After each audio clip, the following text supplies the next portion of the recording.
Bonjour à toutes, bonjour à tous. Ravi de vous retrouver.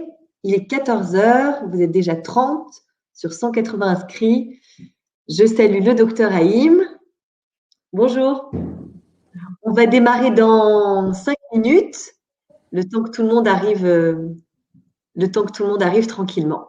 Voilà, je vous dis à tout de suite, on ferme juste nos caméras et si vous avez la gentillesse de vous manifester dans le chat pour nous dire que vous nous voyez bien, que vous nous entendez bien.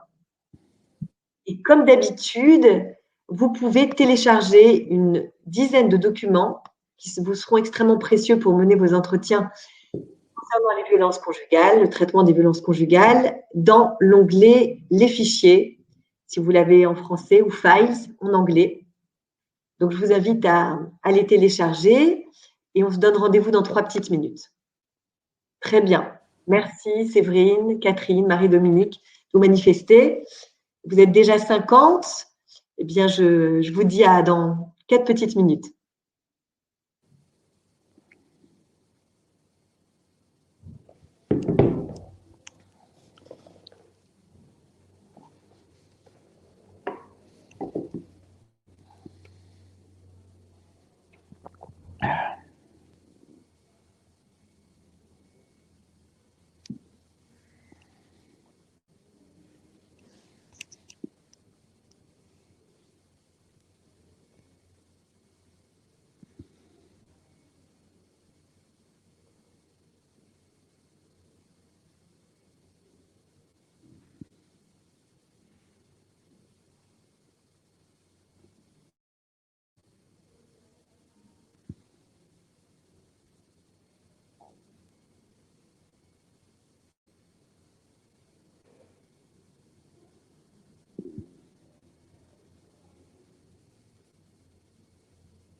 Bonjour à toutes, bonjour à tous, il est 14h04.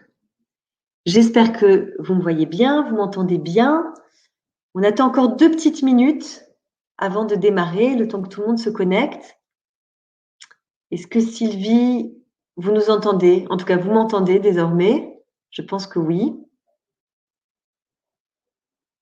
Est-ce que vous pouvez vous manifester dans le chat que le son est bon, que la vidéo est bonne?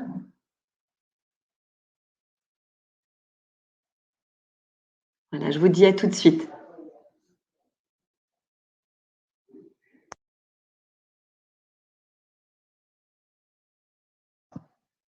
Merci Dominique.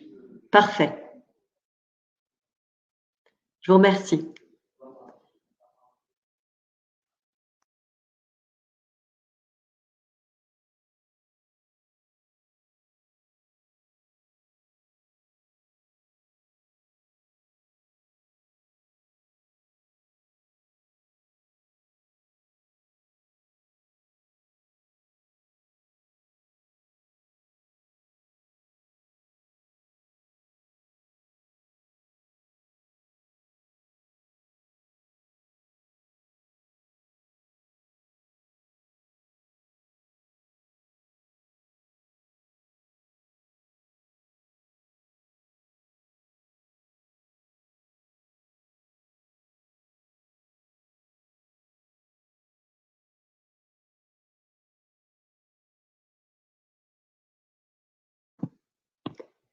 Bonjour à toutes, bonjour à tous.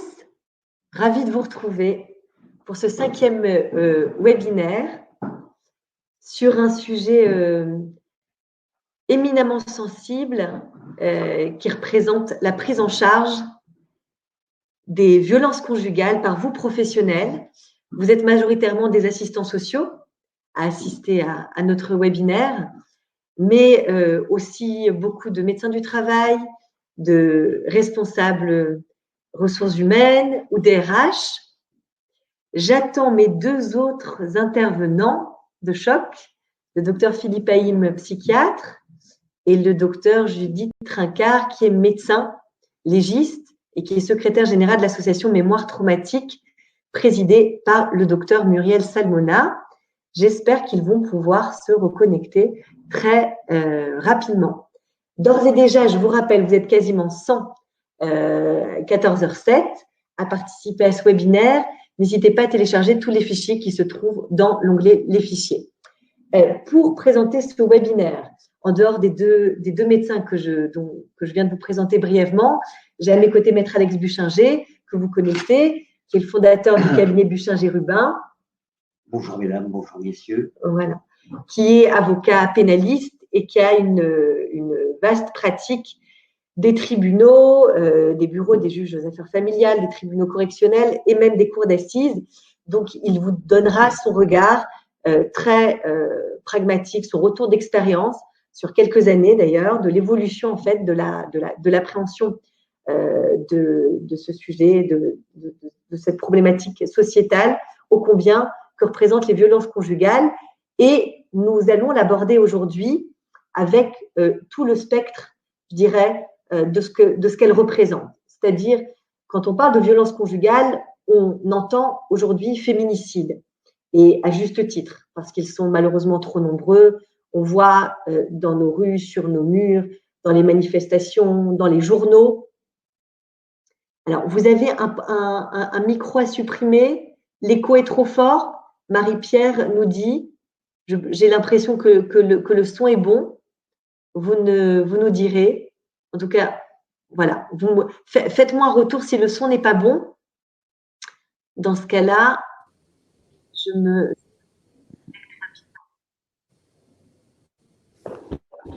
salue le docteur Philippe Haïm qui nous a rejoint. Bonjour. Bonjour. Bonjour docteur. Bonjour. Ravi de vous retrouver. Merci. On avait le plaisir de vous faire intervenir à l'occasion du harcèlement scolaire, oui. Qui est un webinaire aussi très suivi.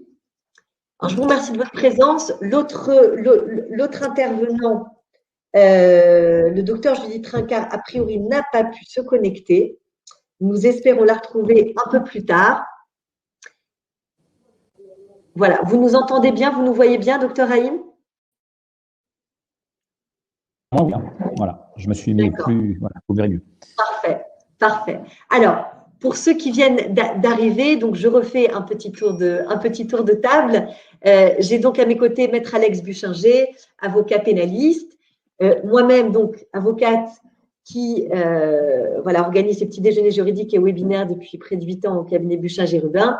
Et le docteur Philippe Haïm, que je remercie vivement de sa présence et qui connaît très bien ce sujet des violences conjugales et dont j'attends son retour de pratique et d'expérience et qui est extrêmement vaste et qui va bien au-delà de la psychiatrie stricte, puisque c'est votre titre. Vous êtes d'abord psychiatre, mais vous êtes aussi hypnothérapeute. Donc, je vous laisse, si vous voulez bien, vous présenter rapidement auprès de nos intervenants.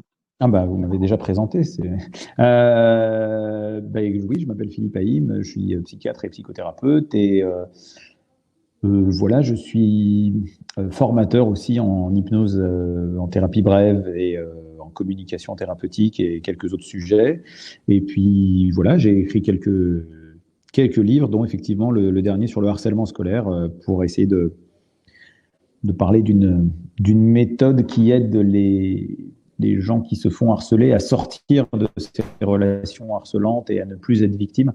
Alors évidemment, puisqu'on me pose souvent la question, c'est utile pour les enfants, mais ça marche aussi pour les adultes, puisque ce qui se passe dans le harcèlement scolaire, c'est ce qui se passe dans un peu toutes les relations de violence et d'emprise et de relations avec des victimes et des agresseurs. Voilà, donc c'est un de mes sujets, en plus de l'hypnose et des thérapies brèves, c'est un sujet qui m'intéresse beaucoup, la gestion de la colère et de l'agressivité. Voilà. Bon, merci infiniment, docteur Haïm. Donc, on aura l'occasion d'y revenir. Si vous voulez bien, je vous propose à vous participants, donc, évidemment, d'interagir dans notre chat de manière très libre, comme vous avez l'habitude de le faire à chaque webinaire. Et je vous propose de poser le sujet de manière toujours très pragmatique, très pratico-pratique, puisque l'objectif de ce webinaire, il est clair, c'est-à-dire de vous aider, à vous professionnels, à orienter au mieux les personnes que vous voyez passer dans vos bureaux, que vous soyez assistants sociaux, DRH, délégués syndicaux, médecins du travail. Et donc, voilà, dans ce vaste aujourd'hui panorama, que ce soit sur le plan juridique, les outils juridiques ou les procédures judiciaires qui sont proposées, et aussi la possibilité d'aller vers des experts, notamment voilà, les médecins, mais Dr Haïm aura l'occasion de nous parler, des pratiques qui sont possibles donc, pour sortir des contextes de violence conjugale. L'idée, donc, c'est de vous aider à mener au mieux ces rendez-vous. Donc, dans la première partie de ce webinaire, on va d'abord faire un exercice de qualification, je dirais, de qualification juridique des faits, aussi avec leur appréhension judiciaire. C'est Maître Alex Buchinger qui s'exprimera à ce sujet. Et le docteur Haïm, si vous voulez bien, vous nous donnerez votre vision de l'appréhension médicale, comment un psychiatre reçoit les personnes qui se disent victimes de violences conjugales, comment est-ce qu'éventuellement il les oriente. Voilà, ça, ce sera la première partie. La deuxième partie sera véritablement le cœur de ce webinaire, à savoir comment est-ce qu'on mène un rendez-vous. Comment est-ce qu'on mène un rendez-vous sur ces questions-là? Vers quel professionnel, vers quelle procédure on oriente les personnes? Et enfin, on conclura, je dirais, une vaste conclusion sur les meilleures pratiques des avocats, les meilleures pratiques des médecins. Et sur tous ces parties-là, bien évidemment, je vous invite à interagir dans le chat et nous répondrons de manière aussi précise et réactive que possible à toutes vos questions. Pour démarrer, pour rentrer dans le vif du sujet, je vais, si vous voulez bien, vous passer une courte vidéo. En fait, le sujet du webinaire de ce jour s'inscrit aussi dans une sorte de perspective 2 ans après le Grenelle sur les violences conjugales, qui date déjà de novembre 2019. On a la sensation que c'était plus tôt que cela, mais ça date déjà de 2 ans. Alors, je me réjouis, le docteur Judith Trincard, a priori, va pouvoir se joindre à nous. Sa contribution va être extrêmement importante pour une juste compréhension du sujet. En tout cas, voilà, j'espère qu'elle va pouvoir se connecter très rapidement. Donc, je vous disais que je vais vous passer deux courtes vidéos d'1 minute 30 chacune, qui donnent un petit peu le ton, qui sont un petit peu, je dirais pas contradictoires, mais qui offrent le spectre de ce qui est posé aujourd'hui comme étant la prise en charge des violences conjugales. Je vous invite, docteur Haïm, à fermer votre micro. Je ferme le mien. Alors, et voilà. Ah oui. Voilà, la petite barre en haut. Très bien. Et donc, je lance la première vidéo sur un bilan, on va dire, assez… un bilan de ce Grenelle de violence conjugale, et après sur un clip qui a fait beaucoup parler, et ça nous permettra de rentrer dans le vif du sujet.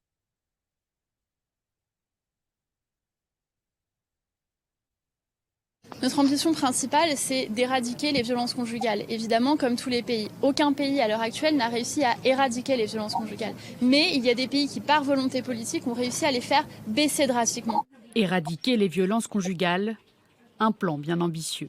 1 an après son lancement, le Grenelle des violences conjugales peine à faire ses preuves, et ce, malgré les nouvelles mesures mises en place.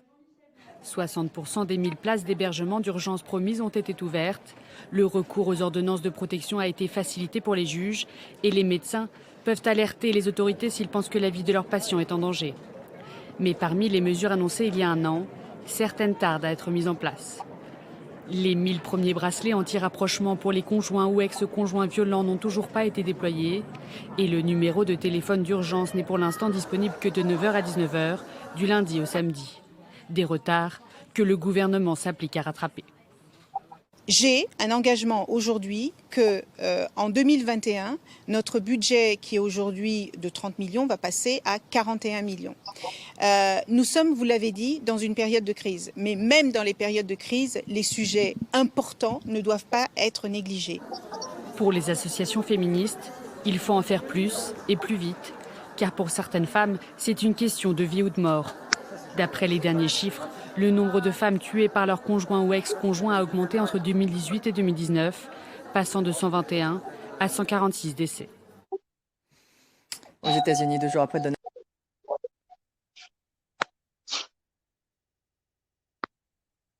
Vous avez pu voir la vidéo? Vous avez pu la voir? Vous avez pu l'entendre? Je demande à nos participants dans le chat. Oui, oui. Vous avez pu la voir. Très bien. Docteur Trincart, bonjour. Bonjour. Bonjour, ravie de vous retrouver. Alors, je ne sais pas si vous allez pouvoir activer votre vidéo. C'est le petit onglet en haut, à côté du petit micro. On est ravis de vous retrouver. Alors, petit onglet à côté. Dans la barre en haut. Tout en haut. C'est ça? Là, on vous entend parfaitement, mais je ne vous vois pas encore. Alors. Et la barre à côté du petit, vous voyez, il y a un triangle jaune, un téléphone rouge, un stylo. Est-ce que c'est ça?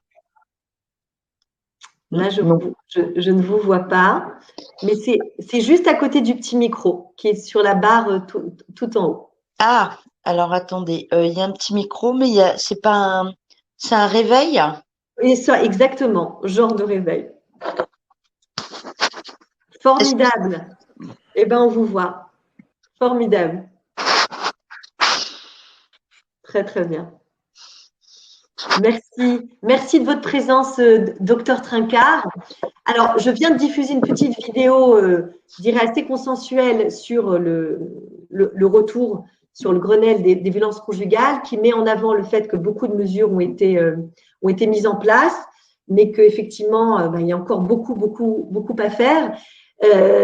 J'ai souhaité vous faire intervenir et je vous remercie infiniment de votre présence parce que vous êtes médecin légiste et vous êtes aussi la secrétaire générale de l'association Mémoire traumatique présidée par le docteur Muriel Salmona dont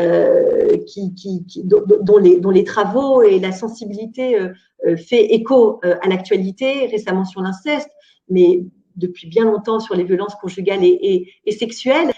Avant de rentrer dans le vif du sujet, j'aimerais, si vous voulez bien, que vous vous présentiez auprès de nos participants et nous dire voilà, quel est votre rôle au sein de cette association Mémoire traumatique et quel est le rôle de cette association de manière générale. Alors tout d'abord, je voulais vous me remercier de m'avoir permis de participer à ce webinaire sur les violences conjugales qui me semble très important. Donc effectivement, je suis médecin légiste, je suis aussi médecin de santé publique et médecin addictologue et secrétaire générale de l'association Mémoire traumatique et victimologie depuis 12 ans maintenant, puisque Mémoire traumatique et victimologie a été fondée en 2009 par Muriel Salmona.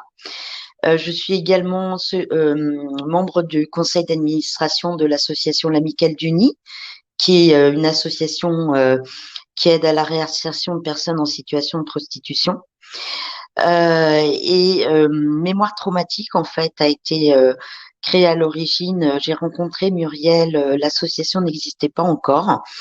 On s'est retrouvés autour d'abord de la thématique de la prostitution, puisque j'avais réalisé ma thèse de médecine sur cette problématique.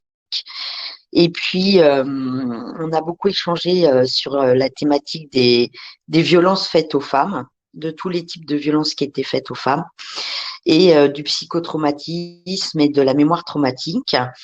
Et c'est après ces discussions qu'est née l'idée de créer l'association Mémoire traumatique et victimologie afin de mieux faire connaître en France la notion du psychotrauma et de la mémoire traumatique et de pouvoir étudier et lutter contre toutes les formes de violence et notamment les violences sexuelles qui génèrent les psychotraumatismes les plus graves.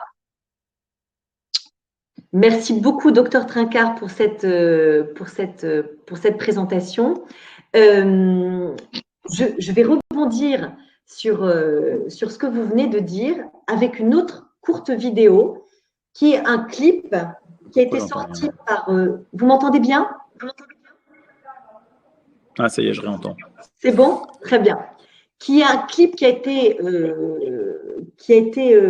fait par une agence danoise en collaboration avec Ikea et qui montre justement les traumas que laissent les violences conjugales et qui vient, je dirais, en contrepoint de la vidéo que je viens de diffuser concernant le constat en 2015, je dirais, sur le Grenelle des violences conjugales et pour montrer aussi la difficulté du niveau d'appréhension de ces violences qui, quand bien même sont traitées, se situent à plusieurs niveaux, au niveau physique, psychique, prise en charge, etc. Vous allez voir, il faut vraiment regarder cette vidéo parce qu'il n'y a pas de parole et c'est assez édifiant et je demanderai à mes intervenants ce qu'ils en pensent. Je vous invite, j'invite les intervenants à couper leur micro juste le temps de la diffusion de la vidéo.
Alors, je souhaitais diffuser cette vidéo tchèque, pardon, pas danoise, assez choc, sans parole, qui met en avant, me semble-t-il, à la fois les violences physiques, psychiques, économiques, quand on voit cette dame qui se trouve face à une caisse et qui ne retrouve pas d'argent, et qui dit à la fin, les violences conjugales ne sont pas toujours visibles. Et donc, c'est ce territoire, je dirais en quelque sorte, de l'invisible qui, me semble-t-il, à nous, praticiens, que nous soyons avocats, médecins, psychiatres, assistants sociaux, RH, qui est difficile à prendre en compte. Donc, c'est pour ça qu'il me tenait à cœur de diffuser ces deux vidéos, parce que la première qui met en avant plein de mesures pour dire, regardez, on prend en charge tout le spectre des violences conjugales, et la réalité qui est beaucoup plus complexe à appréhender et beaucoup plus nuancée. On va rentrer donc dans l'aspect, je dirais déjà simple, qui est de l'ordre de la définition. Avant de rentrer dans la définition juridique ou judiciaire de ce que représentent les violences conjugales, j'aimerais avoir un retour, alors pas du tout formel, hein, parce qu'on n'est pas là ni pour faire un cours de droit, ni pour faire un cours de médecine, mais selon vous, docteur Judith Trincart, docteur Philippe Haïm, c'est quoi la définition des violences conjugales? En tout cas, comment est-ce que quels sont les contours que vous donnez à cette notion? Parce que quand on parle de violence, on parle de vision très, très dure, alors que des fois, les choses sont parfois beaucoup plus évanescentes ou complexes à appréhender, comme on l'a vu dans cette petite vidéo. Docteur Trincart, je vous donne en premier lieu la parole. Et si vous voulez rallumer votre micro. Oui, alors j'ai bien rallumé le micro là. Parfaitement, très bien. Si vous voulez juste décaler peut-être un tout petit peu qu'on vous voit un petit peu mieux, un petit peu moins proche, c'est très bien. Parfait. C'est bon comme ça? Parfait, merci. Ah, alors on a perdu le docteur Trincart. Bon, écoutez, alors docteur Haïm, je vous laisse la parole le temps que le docteur Trincart se reconnecte. Alors attendez.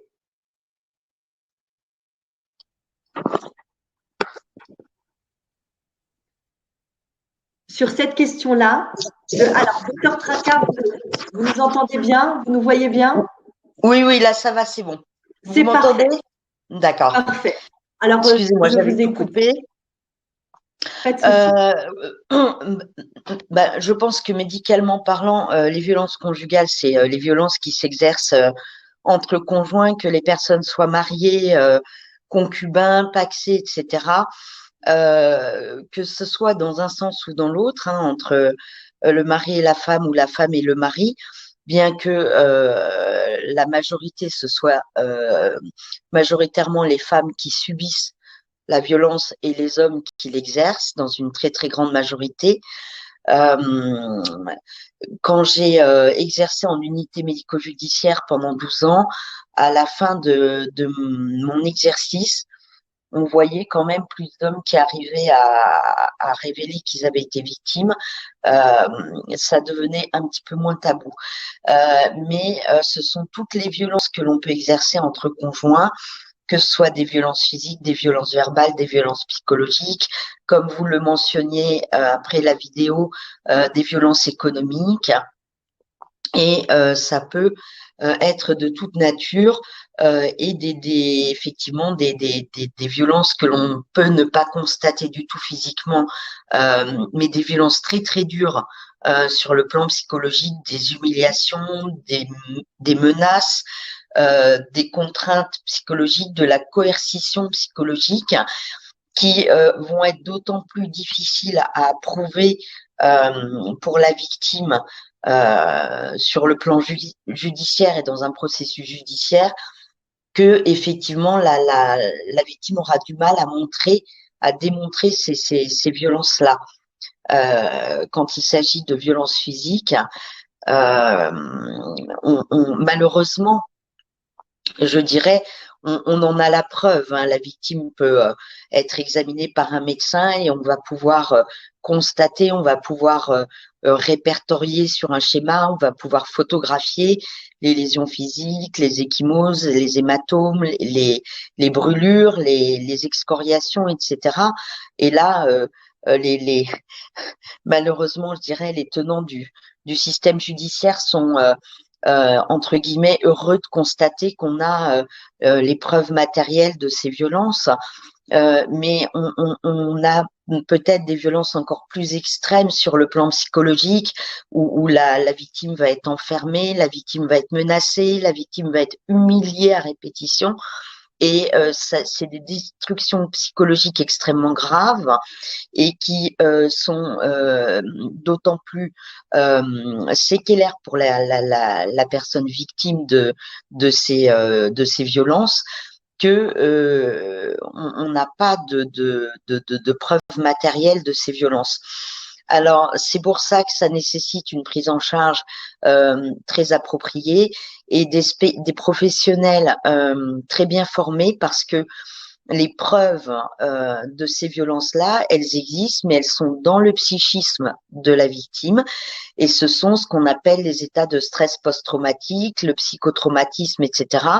Quand le professionnel est bien formé, il est à même de constater les séquelles psychologiques chez la personne et de les notifier et de les décrire, comme les conduites d'évitement, les conduites de réexposition, les troubles d'hypervigilance, etc., etc.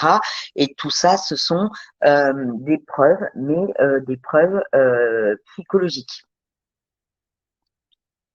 Merci beaucoup, docteur Trincart. Eh bien, je rebondis sur ce que vient de dire le docteur Trincart. Docteur Haïm, vous qui êtes psychiatre, est-ce que vous appréhendez aussi les patients que vous recevez sur le plan des violences sous ce même spectre, je dirais? On ne vous entend pas, pardon. Est-ce que là, vous m'entendez maintenant? Parfait. J'avais pas remis le micro, pardon. Donc, oui, effectivement, on a une évolution dans l'expression de comment on a l'idée, c'est ce qu'on constate tout le temps, même si vous regardez, enfin, je vous reparle pas de harcèlement, mais c'est vrai que quand on regarde les études sur les comportements antisociaux à l'adolescence, on voit bien qu'ils s'expriment différemment chez les garçons et les filles, où on va avoir des passages à l'acte physique d'un côté, des passages à l'acte de différentes natures de l'autre, et pas le même exercice des choses verbales et physiques, mais il y a des choses qui changent, puisque effectivement, on est dans une société qui est de plus en plus, en partie, et c'est heureux, bien sûr, ouverte à la question de la libération de la parole des victimes. Donc on voit un peu plus d'hommes aussi révéler des violences tant conjugales que sexuelles aussi, d'avoir vécu des violences sexuelles. On l'a bien vu d'ailleurs autour de la campagne par rapport à l'inceste. On voit donc les différences du côté du genre. On voit aussi, bien entendu, il y a les violences hommes-femmes, mais il y a aussi les violences dans les couples,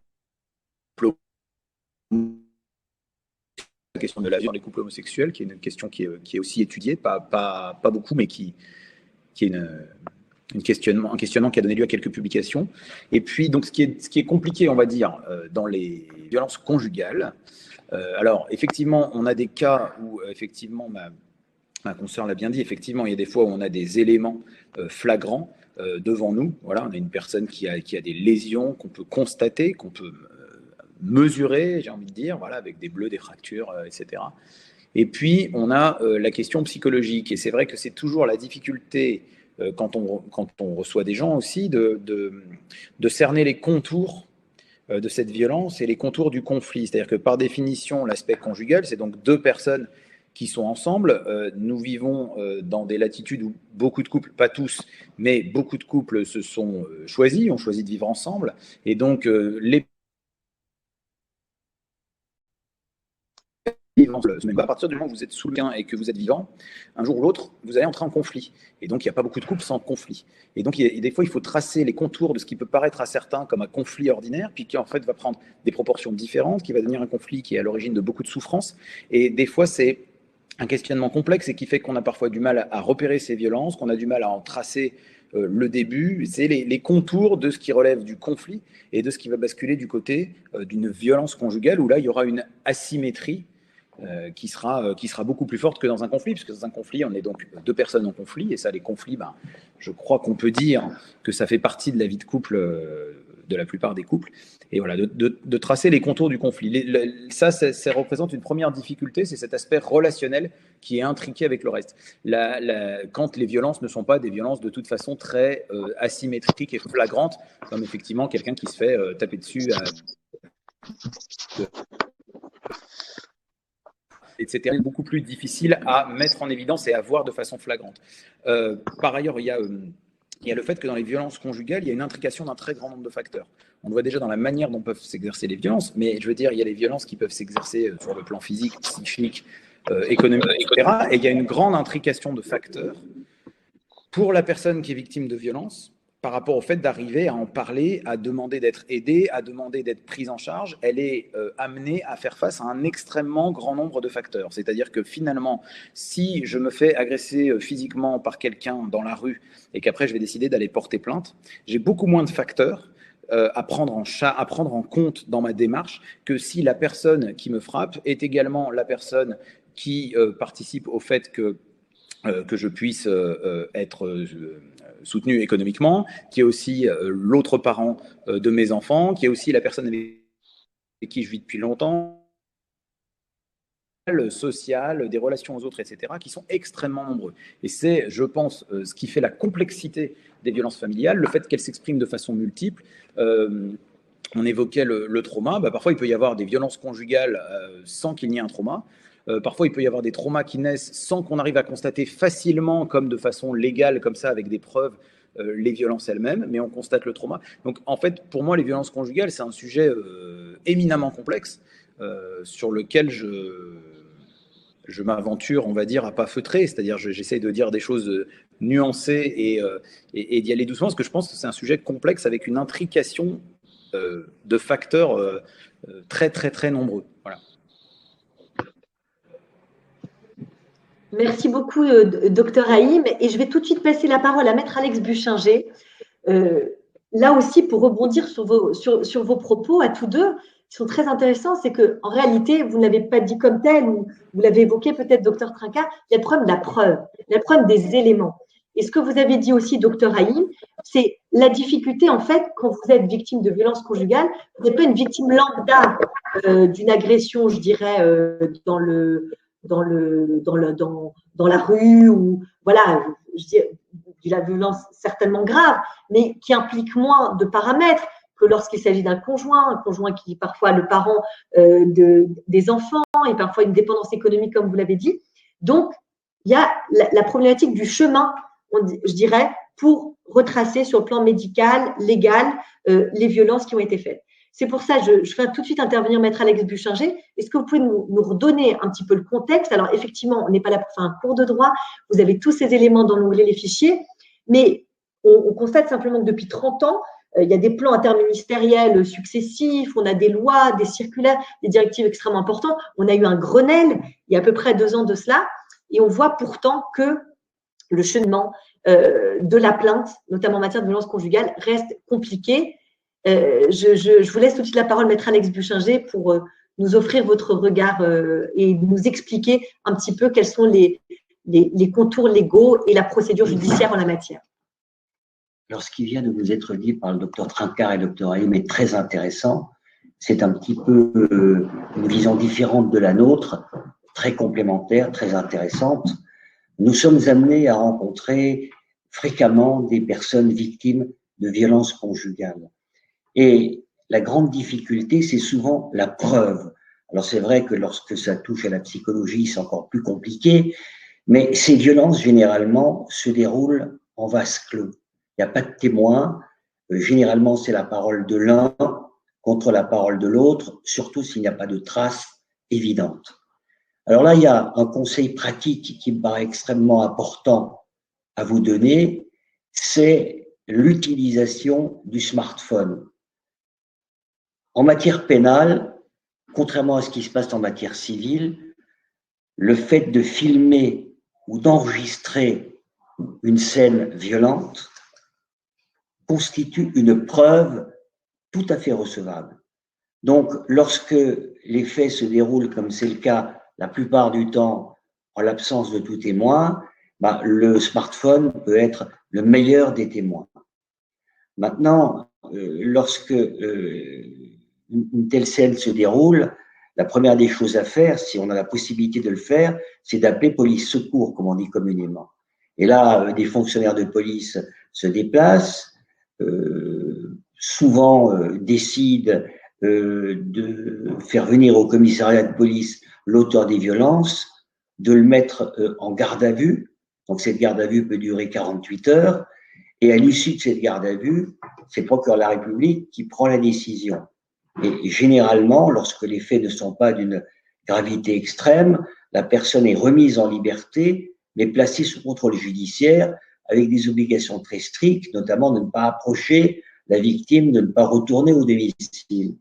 Et le fait de violer ce contrôle judiciaire, ça peut entraîner sa révocation et il n'est pas impossible qu'une personne qui a bénéficié d'un placement sous contrôle judiciaire avec des mesures strictes à respecter, s'il ne les respecte pas, cela peut entraîner son incarcération à la demande de ce qu'on appelle le juge des libertés et de la détention. Mais si vous le voulez, nous verrons le reste de la procédure par la suite. Je vais laisser la parole aux autres interlocuteurs. Merci beaucoup, Maître Alex Buchinger. Simplement, votre regard, est-ce que vous constatez depuis 10 ans, par exemple, on va prendre un espace-temps à la fois long et court, qu'il y ait une meilleure prise en charge par la justice et les commissariats de cette problématique sociétale des violences conjugales? Il y a effectivement eu une évolution extrêmement positive et sensible durant ces dernières années, ces 10 dernières années. En effet, il n'était pas rare que la victime de violences conjugales ne soit ni entendue ni écoutée et que non seulement elle se retrouvait victime de violences, mais qu'en plus de ça, elle avait un sentiment de culpabilité parce que personne ne voulait véritablement l'entendre.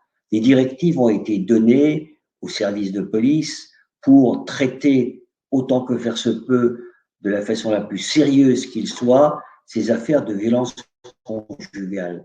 Mais ce que j'ai constaté durant ces 10 dernières années, c'est que ce qui n'était pas pris en compte par le passé, à savoir les violences psychologiques dont vous avez fait état, ces violences psychologiques au jour d'aujourd'hui, elles pèsent de tout leur poids. En ce sens que lorsqu'une personne est victime de violences physiques, elle a ce qu'on appelle un préjudice corporel.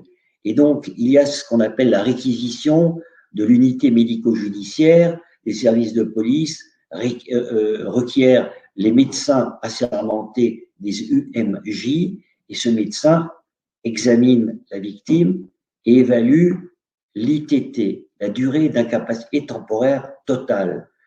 Alors, lorsqu'il s'agit de violences physiques, souvent, lorsque les faits ne sont pas d'une gravité extrême, ça ne dépasse pas les 8 jours. Lorsque cette ITT est de 15 jours, voire d'un mois, voire plus, ce sont des faits très graves. Par contre, lorsqu'on évoque les violences psychologiques qui n'étaient absolument pas prises en compte par le passé, il n'est pas rare que d'emblée, les médecins assermentés des unités médico-judiciaires fixent à 30 jours le taux d'ITT. C'est-à-dire que sur ce plan-là, on peut dire que la justice a vraiment fait un grand pas en avant et c'était vraiment nécessaire, voire indispensable. Merci beaucoup, Maître Alex Buchinger. Alors, on va avancer dans l'appréhension du sujet. Et là, je vais aborder une question, très complexe et que nous, on rencontre beaucoup au cabinet et sur laquelle je suis très curieuse et attentive d'entendre le retour de nos 2 médecins ici présents. Pour reprendre ce que certains d'entre vous ont mis dans le chat, notamment, parfois, Claudine, vous dites, quand les faits se répètent, il arrive que la police refuse de se déplacer. Ou alors, Villers, vous dites, le chemin de la reconnaissance comme victime versus le chemin de la reconnaissance comme agresseur. Khaled, vous dites, visiblement, le système judiciaire ne suit pas. Alors, comment faire dans un cas où la personne souffre mais n'est pas entendue? Je me permettrai, je dirais, d'englober un petit peu tous vos questionnements derrière un constat que l'on fait, nous, souvent en cabinet d'avocat. À savoir que que ce soit les mesures gouvernementales ou la loi dit, si vous êtes victime de violences conjugales, eh bien, vous pouvez aller porter plainte, vous avez beaucoup d'intervenants, vous avez le commissariat, vous avez la gendarmerie, vous avez des avocats, vous avez des associations, vous avez des médecins. On parlera aussi du secret médical des médecins qui peut être désormais levé en la matière, sauf que dans la réalité, il n'y a personne qui part à la première claque. Moi, j'ai jamais vu ça, ou j'ai vu très, très peu ça. En tout cas, docteur Trincart, vous pourrez me donner votre retour. Et que j'ai vu des statistiques qui me disent que souvent, la personne a le courage de porter plainte à la 6e ou 7e violence et lorsque les enfants sont mis en jeu. C'est pour ça que, notamment, une ordonnance de 2018 parle notamment de lutte contre les violences conjugales, mais aussi contre les violences intrafamiliales, puisque souvent les enfants sont spectateurs de ces violences-là. Tout ça pour dire que, d'un point de vue probatoire, pour nous avocats, c'est parfois difficile, parce que les gens n'ont pas porté plainte, ou peut-être ont timidement voulu déposer, je dirais, par exemple, une main courante. Et là, j'en arrive, et docteur Trincart, j'ai envie de vous entendre sur ce sujet-là, précisément sur la notion de dissociation traumatique qui arrive lorsque la personne se fait agresser, qui fait que, entre guillemets, entre le moment où elle se fait agresser et le moment où elle réalise qu'elle est vraiment agressée, ou qu'elle est, je dirais, victime de violences conjugales, eh bien, il y a un laps de temps qui s'écoule, laps de temps pendant lequel elle ne va pas aller voir un médecin pour se faire examiner, ni voilà, encore moins pour faire constater, encore moins parfois les gens qui prennent des photos. Bah, comme l'a dit Maître Alex Buchinger, c'est quelque chose qu'il faut faire, il faut utiliser son smartphone, il faut filmer, il faut enregistrer, mais beaucoup de gens ne le font pas parce qu'ils n'ont pas à ce moment-là la préscience, je dirais, de faire ce type de démarche.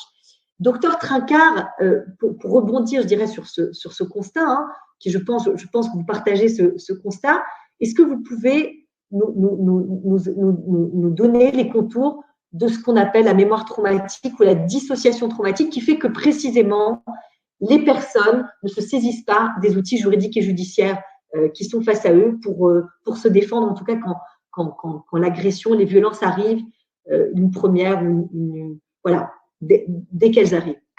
Je vous laisse la parole si vous voulez rallumer votre micro.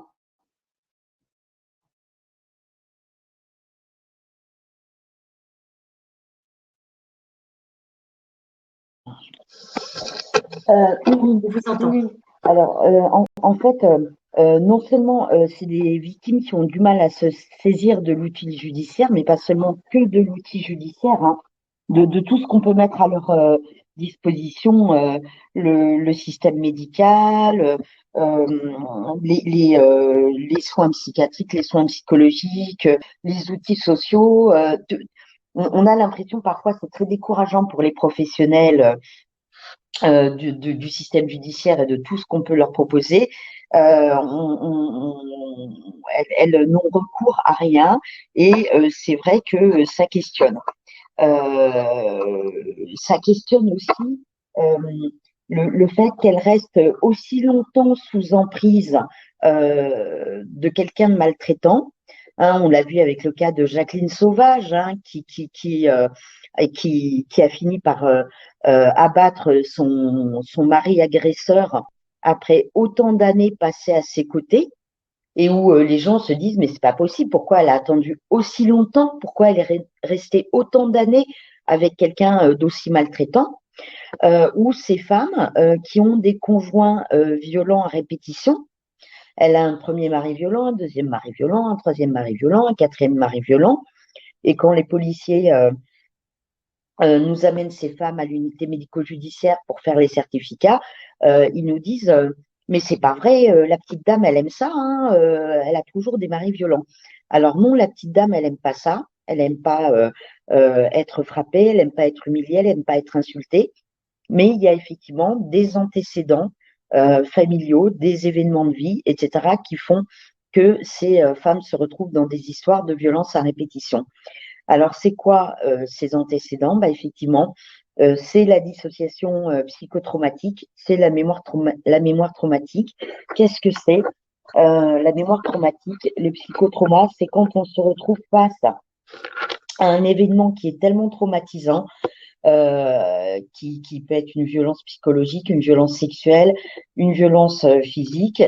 Ça peut être n'importe quel type d'événement, hein. Ça peut être un accident de car, ça peut être une prise d'otage, ça peut être un accident de la route, ça peut être un oncle qui vous viole, ça peut être n'importe quel type de violence qui menace votre intégrité physique, psychologique et vitale, où vous avez l'impression que vous êtes en risque de mourir ou d'être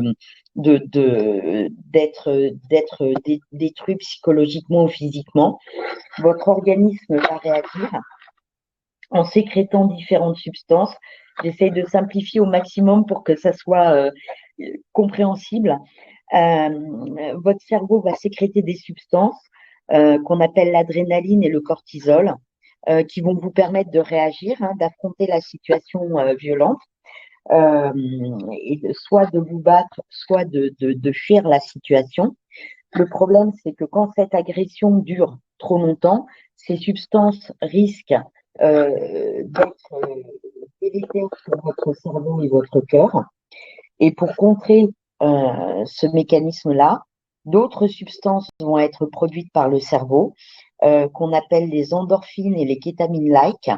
Les endorphines, qu'on appelle l'hormone du bonheur, hein, Et les kétamines light, c'est la catégorie de drogues qu'on peut assimiler à des drogues dures, en fait, hein, qui vont vous permettre de protéger votre organisme, mais qui, en même temps, vont créer ce qu'on appelle une mémoire traumatique, c'est-à-dire une mémoire parallèle, qui fait que les souvenirs vont pas être engrenés de manière normale. Ça va provoquer une anesthésie physique et psychique en même temps, hein, et une dissociation, c'est-à-dire que vous avez l'impression de ne plus être à l'intérieur de votre corps en même temps que les événements se produisent. Voilà. C'est ça le principe de la mémoire traumatique. Et donc, du coup, les souvenirs de l'événement traumatisant vont plus être stockés de façon normale, mais dans un circuit parallèle qui fait que ça va provoquer tous les symptômes de l'état de stress post-traumatique ultérieurement et des conduites particulières qu'on peut appeler, qu'on peut catégoriser grosso modo en deux types de conduites, ce qu'on appelle les conduites d'évitement, c'est-à-dire que de manière inconsciente, la victime essaiera d'éviter tout ce qui peut lui rappeler l'événement initial traumatique, que ce soit des couleurs, des sons, des odeurs, des personnes, etc. Ou les conduites dites dissociantes, c'est-à-dire que la personne cherche à se remettre dans l'état dissocié dans lequel elle était avec les endorphines et les kétamines-like, parce que c'est un petit peu comme reprendre des drogues, hein, et donc elle va s'exposer de nouveau à des situations violentes, des situations traumatisantes, parce que ça va lui faire reproduire les endorphines et les kétamines-like, et ça va lui permettre de se dissocier. Et donc, c'est ces personnes qui s'exposent à des conduites dangereuses, des conduites agressives. Alors, pour les hommes, ça va être par exemple, je vous donne des exemples au hasard, hein, ça va être conduire des voitures de manière dangereuse, ou ça va être de se faire prendre dans des bagarres ou des altercations avec d'autres personnes. Et pour les femmes, ça va être d'aller à des soirées où potentiellement elles peuvent être agressées ou se mettre avec des conjoints violents, par exemple. Voilà. Il faut savoir que dans les violences conjugales, c'est un processus particulier où la personne, on dit qu'elle est sous emprise du conjoint violent. Et ça fonctionne par cycle, c'est-à-dire qu'il y a des cycles dits de lune de miel, où tout se passe merveilleusement bien, et puis des cycles, une partie du cycle où le conjoint est extrêmement agressif, violent. Et plus on avance dans la relation, plus la lune de miel devient courte et plus les phases d'agression deviennent intenses. Et l'agresseur fait ressentir à la victime que c'est lui qui contrôle la situation, que c'est elle qui est coupable, que c'est elle qui est responsable, que c'est de sa faute si il la violente, qu'elle est responsable des violences qui surviennent dans le couple. Et quand on a affaire à ces femmes, notamment à l'unité médico-judiciaire, il y en a beaucoup qui ne viennent pas de leur plein gré, qui sont amenées par la police, parce qu'il y a eu un tapage, etc., etc. Elles ont beaucoup de mal à se défaire de l'emprise de l'agresseur. C'est très compliqué pour elles. Ou elles ont porté plainte, mais quand elles arrivent chez nous pour le certificat, elles veulent retirer la plainte. Elles disent non, mais finalement, il m'a demandé pardon, il est gentil avec moi, il m'a offert des fleurs, il s'est excusé, je veux retirer ma plainte, etc. Donc, c'est très, très compliqué pour une victime de violence conjugale de se saisir du système judiciaire, de la procédure judiciaire, etc. C'est très, très compliqué pour elle de se saisir de la procédure. Voilà. Et il faut savoir également que il y a deux phases critiques où les victimes sont particulièrement exposées au risque de voir la situation devenir plus dangereuse, voire potentiellement mortelle pour elles, de voir les choses se dégrader. C'est au moment où la femme tombe enceinte, donc c'est le moment de la grossesse, parce que souvent ça redéclenche chez l'agresseur. Il y a 50 à 60% des hommes violents qui ont eux-mêmes petits enfants vécu des violences conjugales de leurs parents ou été victimes de violences intrafamiliales. Donc, la grossesse de leur conjointe réactive ces anciennes violences vécues. Hein, ils ont déjà été psychotraumatisés. Hein, et les femmes victimes de violences conjugales ont elles-mêmes été psychotraumatisées. Donc, c'est pas par hasard qu'une femme et un homme intriqués dans des violences conjugales se rencontrent. Et puis, le deuxième moment dans l'histoire du couple où ça peut devenir très dangereux pour la femme et où l'homme peut être amené à la détruire, c'est le moment où elle sort de son emprise et où elle dit là, stop, ça suffit, maintenant j'en ai assez, effectivement, tu t'en prends aux enfants, etc., je te quitte. Et quand elle dit à l'homme, je te quitte, je porte plainte, je m'en vais, etc., c'est là le deuxième moment du parcours où il est potentiellement susceptible de la tuer. Donc, il faut savoir que quand une femme décide enfin que c'est terminé, qu'il ne la touchera plus, que ce soit pour protéger ses enfants ou pour se protéger elle, et qu'elle décide de se saisir soit d'un psychothérapeute, soit de l'aide d'amis, soit de l'aide de son entourage, soit de l'aide de professionnels avec lesquels elle travaille, soit de recourir au système judiciaire, elle peut potentiellement signer son arrêt de mort. C'est aussi pour ça beaucoup de femmes hésitent à recourir au système judiciaire, c'est que inconsciemment ou pas, elles savent que ça risque de devenir plus dangereux pour elles. Voilà, excusez-moi, j'ai été un petit peu longue, mais c'était pour essayer de faire une réponse complète.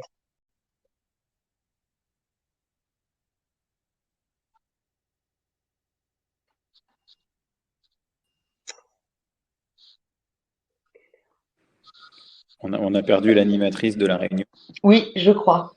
Vous me voyez, vous m'entendez? Excusez-moi. On vous voit plus, on vous entend plus. Voilà. Ah, ça y est. C'est bon, très bien. Très bien, très bien. Là, c'est bon, je suis revenue. Vous me voyez? Bon. Oui. Pour moi, c'est bon. C'est bon, très bien. Extrêmement, extrêmement intéressant. Docteur Trincart, je vous laisse terminer. Ça a coupé au moment où vous parliez du temps de la séparation où les femmes potentiellement signaient en quelque sorte leur arrêt de mort parfois quand elles décidaient de partir. Si vous voulez terminer là-dessus. Ben, en fait, j'avais terminé. Je vous disais que je m'excusais, j'avais été un petit peu longue, mais c'était pour essayer de faire une réponse complète. C'était passionnant, parfait, extrêmement exhaustif. Et donc, je demande au docteur Haïm le retour lui aussi de sa pratique. Est-ce que vous, docteur Haïm, vous utilisez aussi pour comprendre les modalités de mise en place de la violence conjugale et pour aider les personnes qui viennent vous voir à en sortir, ces notions aussi de mémoire traumatique, vous utilisez d'autres outils, d'autres grilles de lecture, je dirais. Si, bien sûr qu'il y a on n'est pas assez formé et informé dans le monde médical et psychologique, etc., sur les notions de mémoire traumatique et de dissociation et tous ces concepts qui sont très importants pour comprendre ce qui se passe dans la tête et dans les perceptions d'une victime de psychotraumatisme. Donc c'est quelque chose d'important et voilà, moi je vois beaucoup de personnes pour des psychotraumatismes, beaucoup de thérapies à des personnes psychotraumatisées. Donc c'est des notions évidemment avec lesquelles on travaille, les notions de dissociation et tout ce qu'on peut en faire en thérapie. Donc oui, bien sûr, ça fait partie des grilles de lecture importantes. Et par rapport aux questions que vous posiez sur les difficultés des personnes en fait à recourir au système judiciaire, alors à recourir au système médical aussi, c'est-à-dire à aller en thérapie, à se faire aider, à se faire accompagner, c'est très difficile aussi d'y aller. Et effectivement, quitte à me répéter un tout petit peu, mais je crois que c'est vraiment important qu'on tienne compte de la complexité des facteurs relationnels, qu'on ait aussi cette grille de lecture un peu systémique, parce que c'est une relation complexe, c'est une relation beaucoup plus complexe que de simplement, comment dire, c'est vrai qu'on a tendance, vu de l'extérieur, vu le choc que ça fait, on voit bien dans la vidéo Ikea, quand on regarde cette vidéo, on se dit, au fond c'est assez simple, il y a une victime, il y a un agresseur, il y a une agression. Voilà, la situation est assez claire. Il y a la victime, il y a l'agresseur, il y a l'agression. C'est ce qui est en train de se passer. Et à un certain niveau, c'est vrai. Mais si on néglige la complexité relationnelle que ça peut être un couple, on passe à côté de quelque chose et on passe à côté de la possibilité d'aider ces personnes justement à recourir à ce dont elles auraient besoin, aussi bien en termes thérapeutiques qu'en termes juridiques. Donc, il y a une relation entre ces personnes, il y a une relation entre ces deux personnes, et cette relation, elle est compliquée, c'est pas une relation simple, c'est une relation de couple. Effectivement, il y a des périodes de lune de miel et des périodes de violence, mais ça veut dire que dans les périodes de lune de miel, il y a un attachement qui peut se créer et qui peut, d'une certaine manière, et qui est souvent authentique. C'est-à-dire que même le conjoint violent, dans ces périodes de lune de miel, il n'est pas forcément seulement en train de manipuler sa compagne jusqu'à la prochaine violence. Il peut y avoir une authenticité aussi dans son attachement à elle. D'hommes violents qui aiment très sincèrement leur femme et des femmes violentées qui aiment très sincèrement leur conjoint. Il y a un très très gros paquet de facteurs qui des fois c'est très déstabilisant aussi en tant que clinicien. Moi j'ai des souvenirs par exemple étant interne de garde aux urgences psychiatriques de recevoir ces femmes violentées avec des bleus partout, etc., avec des traumatismes psychologiques pour lesquels on devait faire des certificats, etc., et de les voir repartir chez elles après, et de se retrouver en se disant mais enfin madame restez avec nous, en plus on a de la place à l'hôpital, vous serez protégée, la porte est fermée, faites quelque chose, et de les voir repartir. Et je crois qu'il faut faire très attention à ça si on veut les aider à y aller. Je dis ça aussi pour les gens qui nous écoutent et qui se demandent aussi comment interroger ça dans les entretiens qu'on a avec ces personnes-là. Je crois que si on est dans l'injonction, si on leur fait une sorte d'injonction à faire quelque chose, si on leur laisse entendre qu'il y aurait une et une seule bonne attitude à avoir, même si on en est convaincu, et même si on a raison, on n'est pas suffisant. C'est-à-dire que quelque part, une femme qui est victime de toutes ces violences, si je dis qu'elle ferait mieux de ne plus s'exposer à ces violences, qu'elle ferait mieux de partir, qu'elle ferait mieux d'être protégée et de ne plus avoir à retourner chez elle, sur le fond, je pense avoir raison. Mais ce n'est pas parce que j'ai raison et que je vais lui expliquer que pour autant elle va me croire et m'écouter. Avoir raison, c'est pas faire passer un message. On peut avoir raison et ne pas être entendu.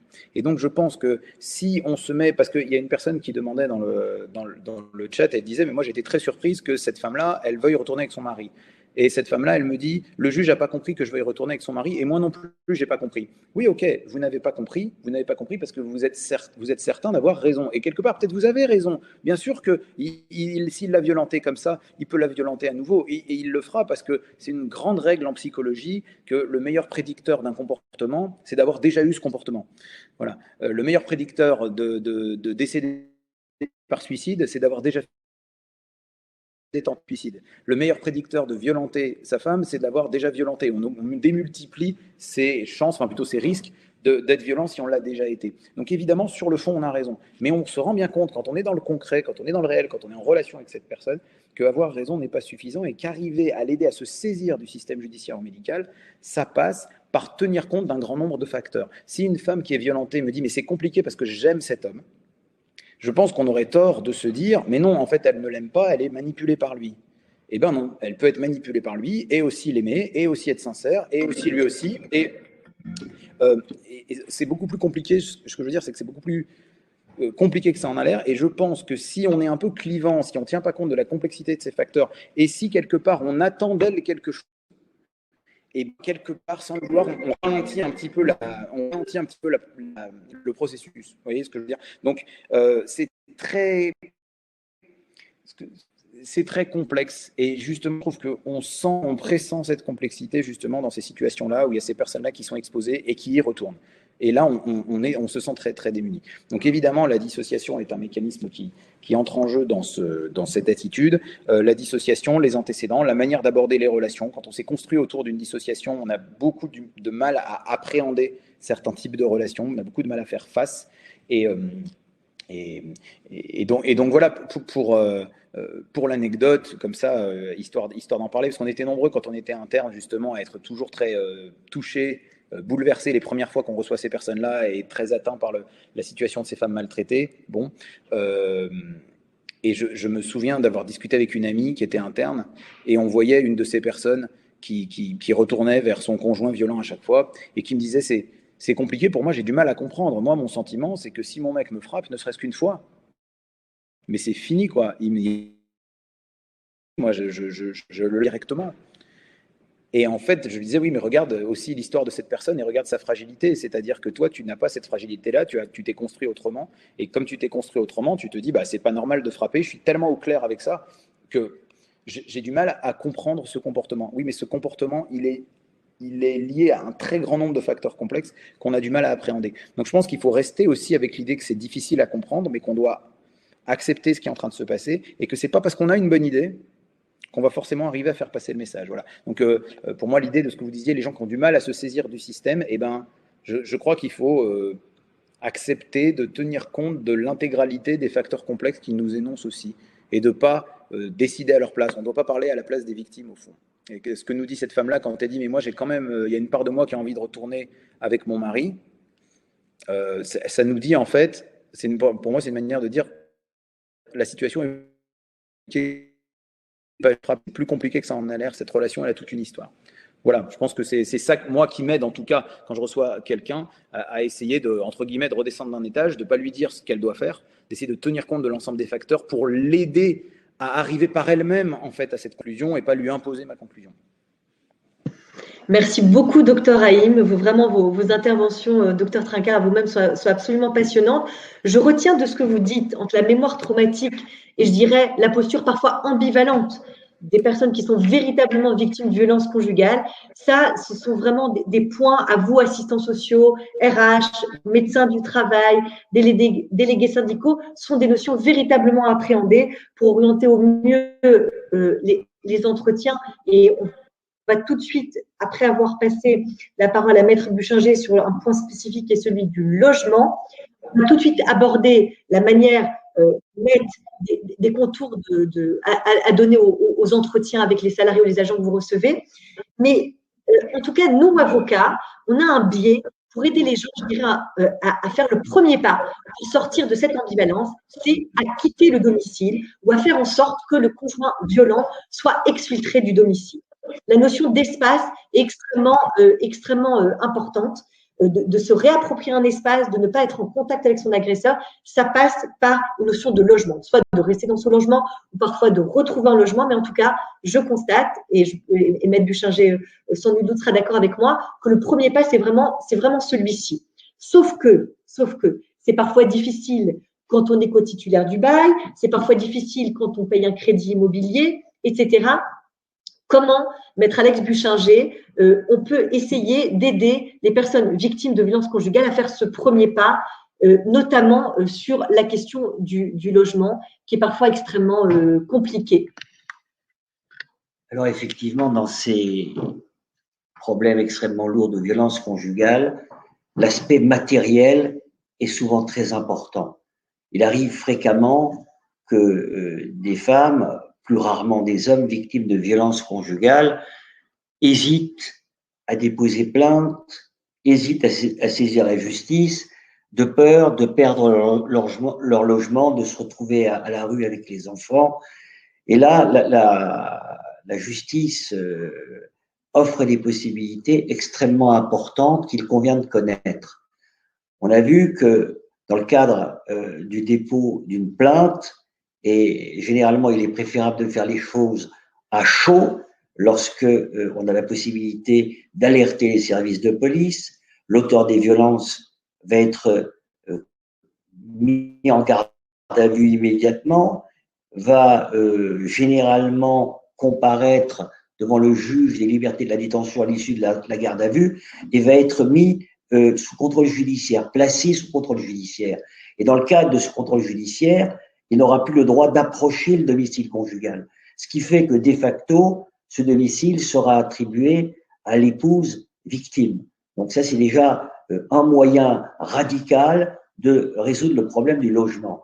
Maintenant, il y a une autre possibilité, parce qu'effectivement, la panoplie offerte aux victimes a été étendue, et il y a une procédure civile qu'on appelle la demande d'ordonnance de protection.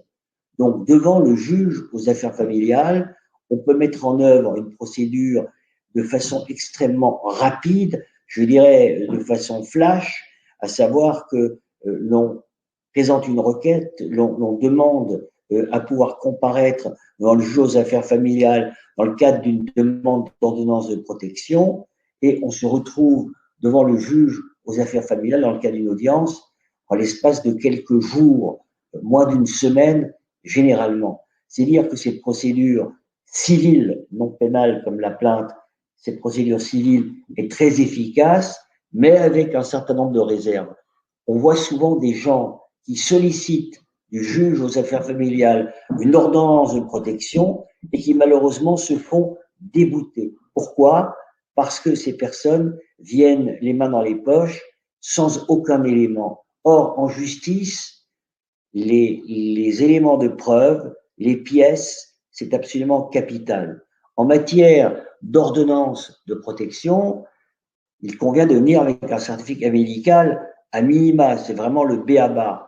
On peut effectivement faire établir des attestations par des personnes de l'entourage qui auront recueilli la victime à la suite de violences, mais le certificat médical, avec un arrêt de travail, c'est quelque chose qui pèsera tout son poids dans le cadre de la procédure. Par contre, si la demanderesse vient se plaindre de violences physiques, psychologiques, mais sans en apporter le moindre début de preuve, malheureusement, elle en sera déboutée, comme on le voit extrêmement souvent. D'où l'importance de conseiller aux personnes qui viennent vous consulter, leur conseiller de constituer un dossier, de tout mettre en œuvre pour avoir des éléments de preuve ou des présomptions, des indices qui permettront au juge de rendre une telle ordonnance de protection. Et dans le cadre de l'ordonnance de protection, bien évidemment, le mari, le conjoint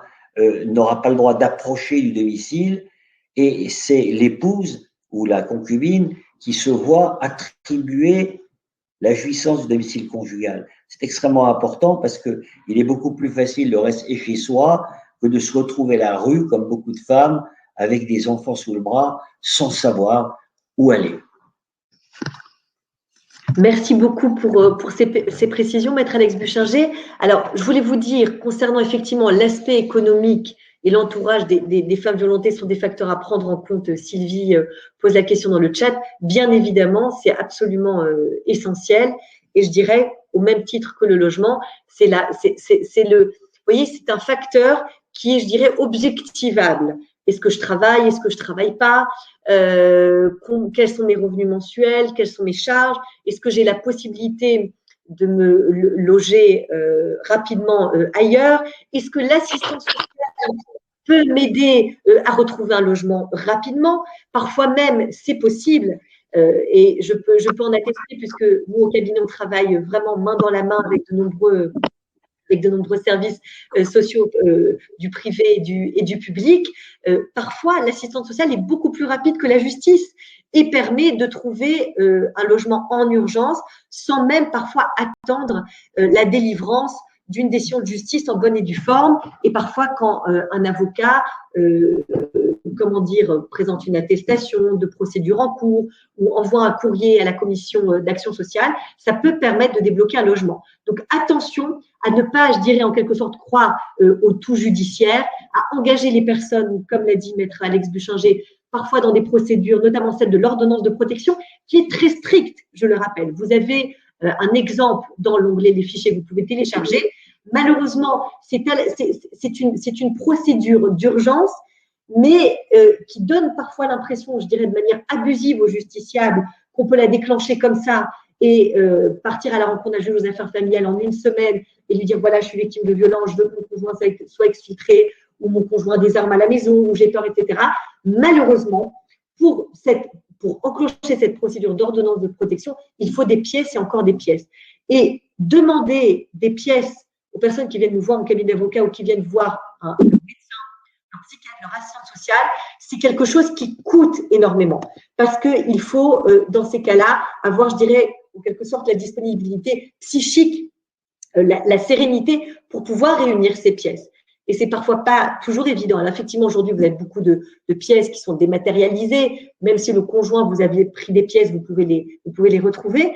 Mais néanmoins, par exemple, pour les démarches qui concernent le fait de demander des attestations à des proches, à de la famille qui ne veut pas toujours se mouiller, parce que là, encore une fois, malgré les injonctions, des clips voilà, de tous les ministères, de ce fameux Grenelle des violences conjugales, eh bien, dans la sphère familiale ou même dans la sphère amicale, les gens ne sont parfois pas très, très prompts à apporter, je dirais, leur témoignage à l'appui d'un dossier judiciaire.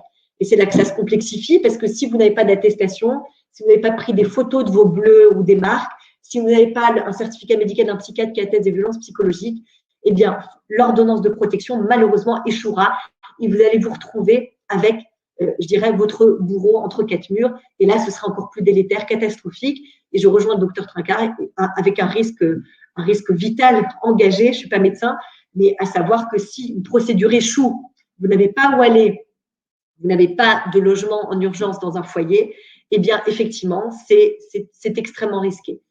Je termine cet exposé sur la problématique du logement. À savoir qu'il me semble, et ça, j'aimerais beaucoup vous entendre, docteur Trincart, à ce sujet-là, c'est qu'une des promesses qui me paraît vraiment une promesse très fausse, je le dis tel que je le ressens avec mes convictions, en tout cas sur la base de la pratique de mes dossiers, c'est la promesse des places en foyer, des places d'urgence. Pourquoi? Parce que déjà, il n'y en a pas beaucoup, et de deux, moi, 90% des femmes, parce que c'est majoritairement des femmes que j'ai vu passer au cabinet, elles ne veulent pas partir avec leurs enfants sous le bras dans un foyer.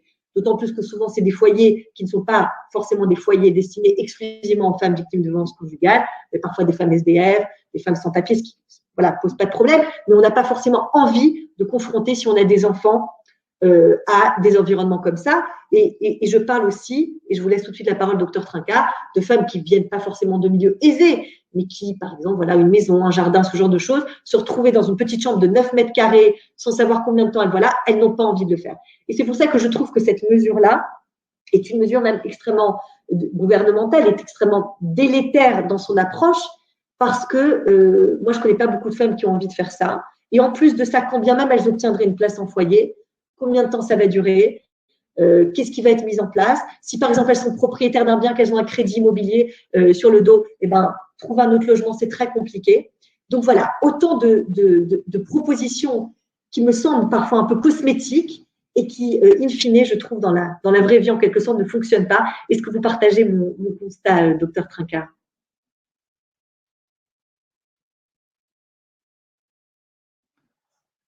On ne vous entend pas? Oui. Alors, je suis entièrement de votre avis. C'est une des très grosses problématiques qui freinent énormément les femmes dans leur volonté de pouvoir s'engager dans un processus judiciaire et dans leur volonté à quitter un conjoint violent.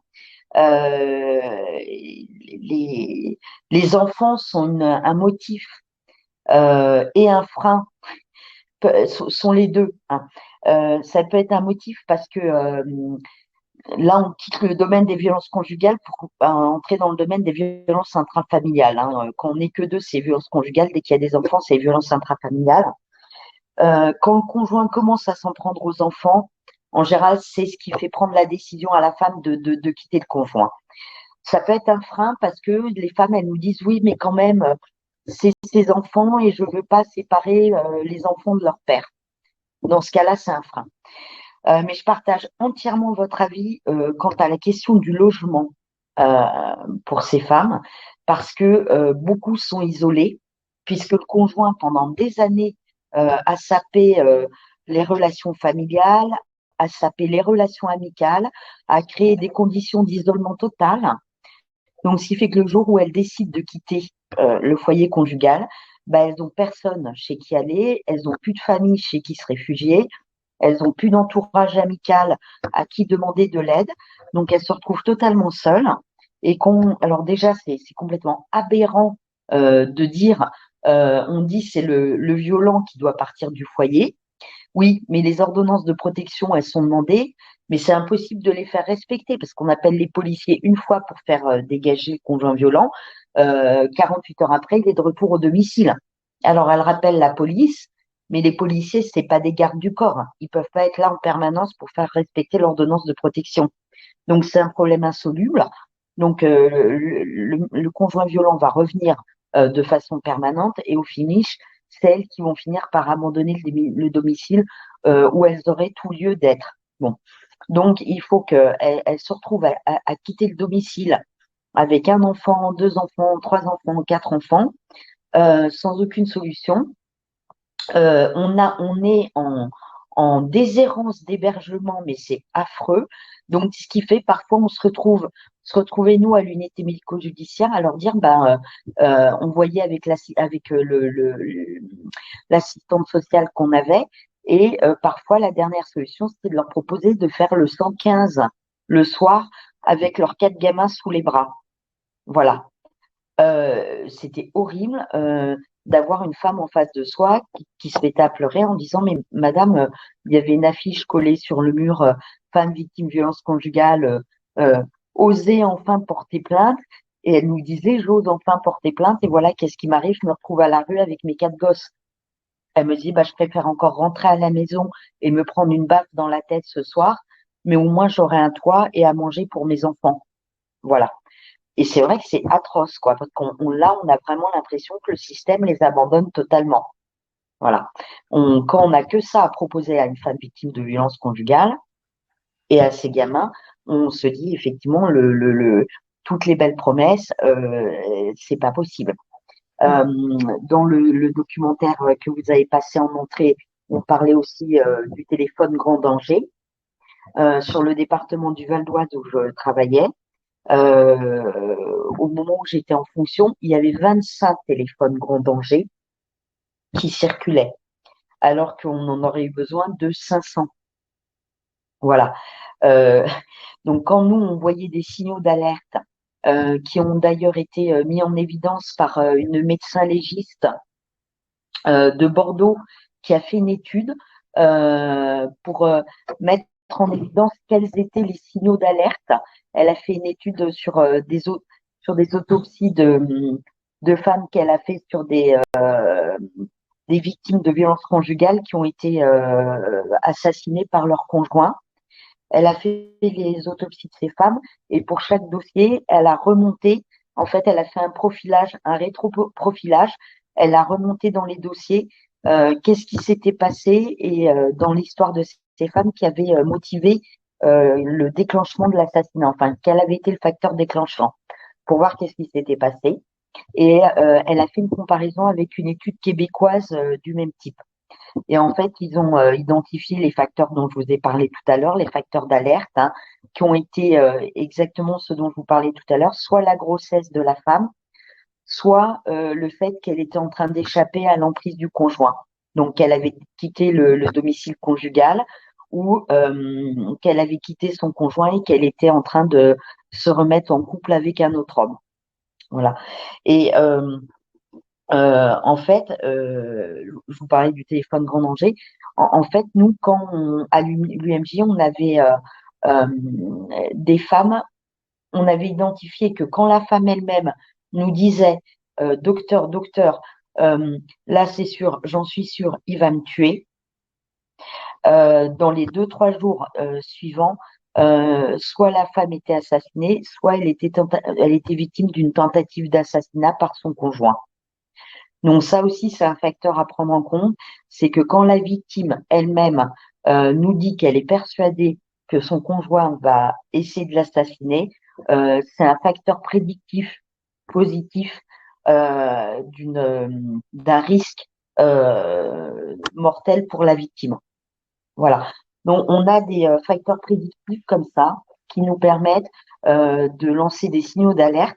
Et dans ces cas-là, nous on téléphonait directement au procureur, au bureau du procureur, pour lui dire que la femme était particulièrement en danger et qu'il fallait mettre en place les dispositifs de protection, notamment les téléphones grand danger, pour qu'elle puisse alerter s'il se passait quelque chose.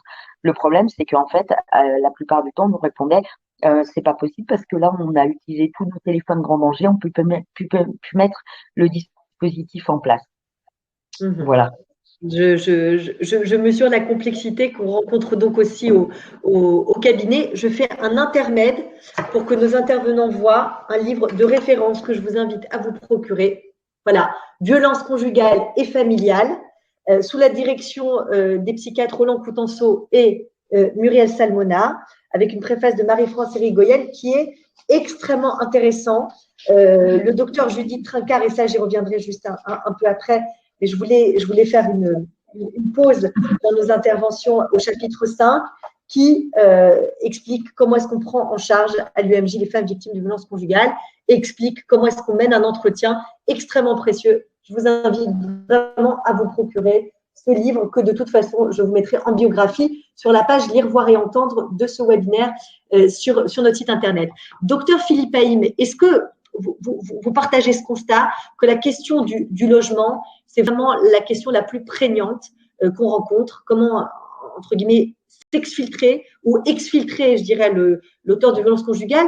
Et après, je vous redonnerai la parole, le docteur Trincart.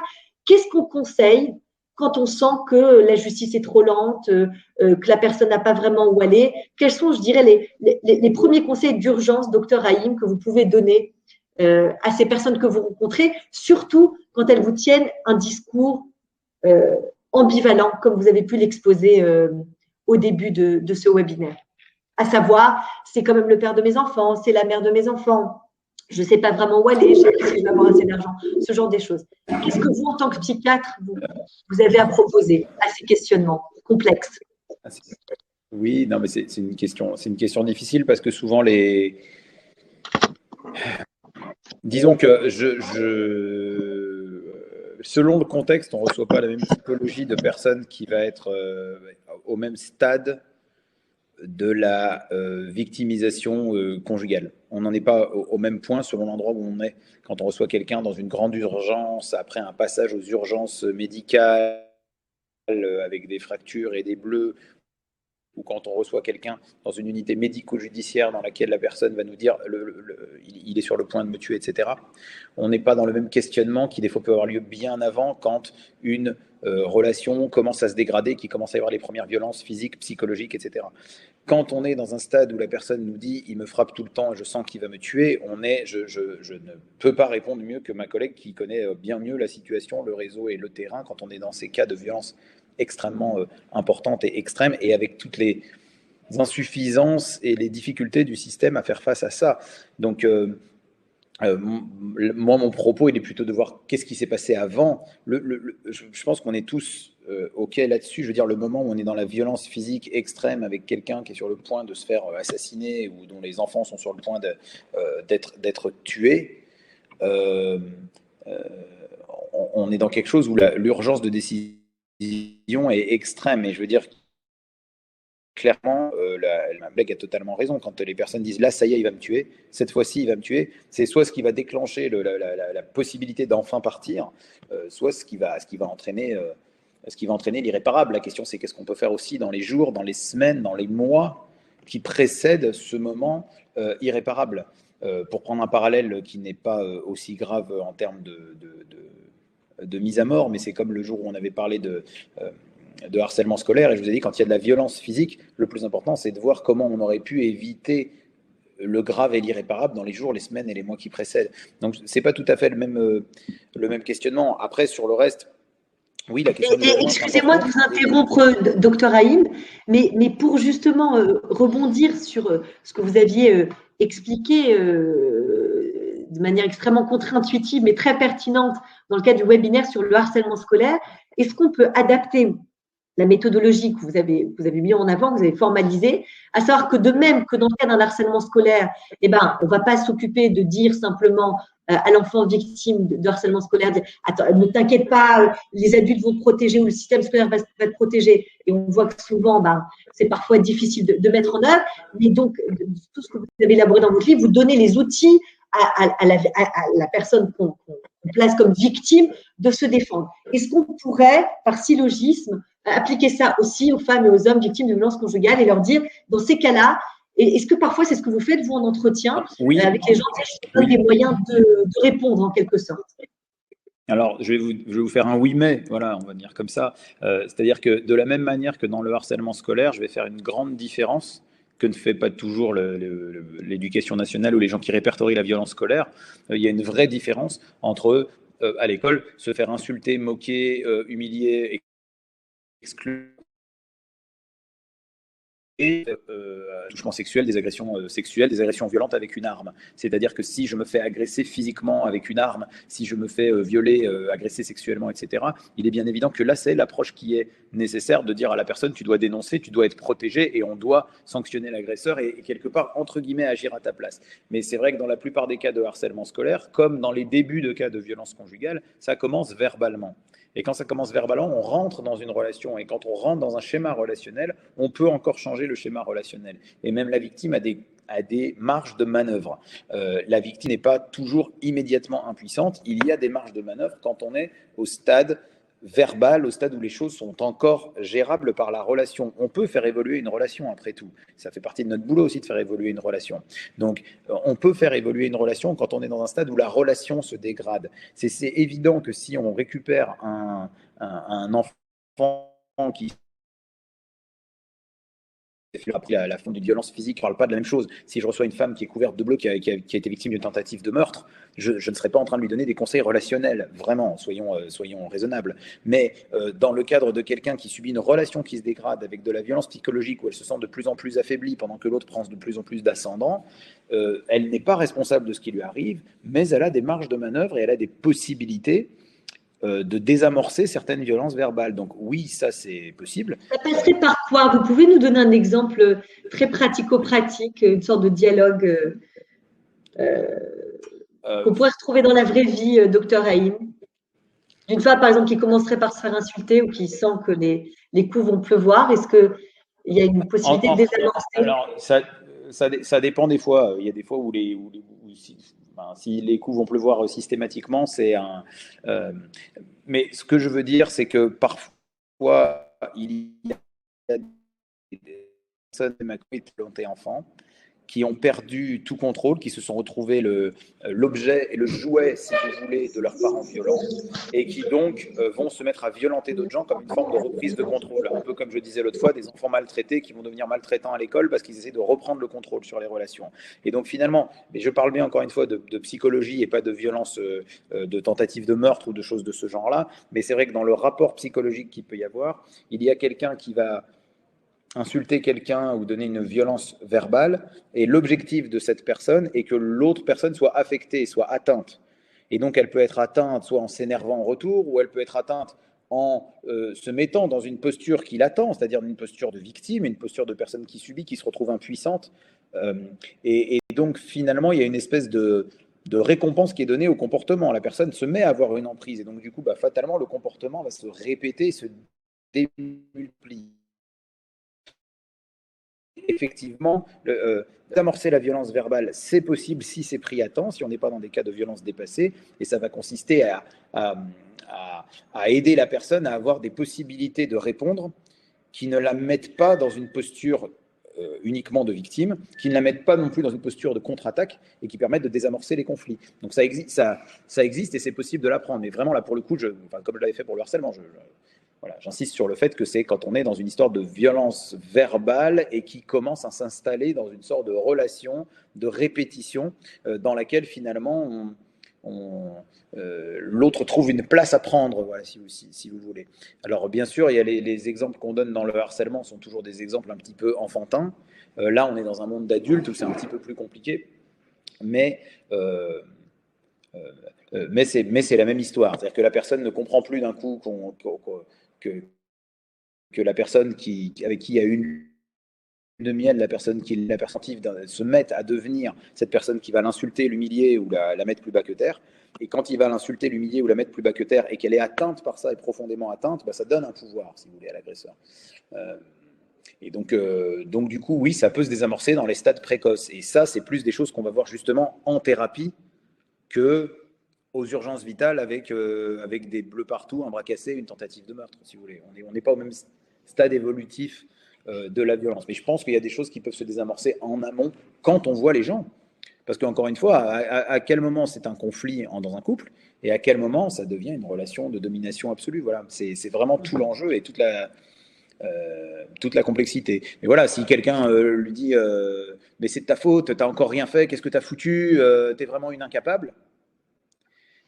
C'est sûr que si en face je me sens très très mal parce que ça fait écho à des choses chose en moi, etc. Non, mais comment on parle, pas terrible. C'est sûr que ça va laisser une marge de manœuvre et une emprise terrible. Si par contre, je montre activement que je ne suis pas atteint par les remarques qui sont faites, d'accord, donc ok, bon, si tu trouves que je suis incapable de faire ça, je vais arrêter de le faire et puis je vais m'en éloigner. Enfin, je caricature un peu le dialogue, mais ça s'apprend. Hein, et on peut désamorcer certaines formes de violence verbale. Voilà. On peut désamorcer certaines formes de violence verbale, ça peut s'apprendre. On peut sortir d'une posture de victime qui donnerait tout voir à l'agresseur. Ça peut se faire. Voilà. Il faut qu'on soit dans un cas qui s'y prête. Voilà, il faut qu'on soit dans un cas qui s'y prête.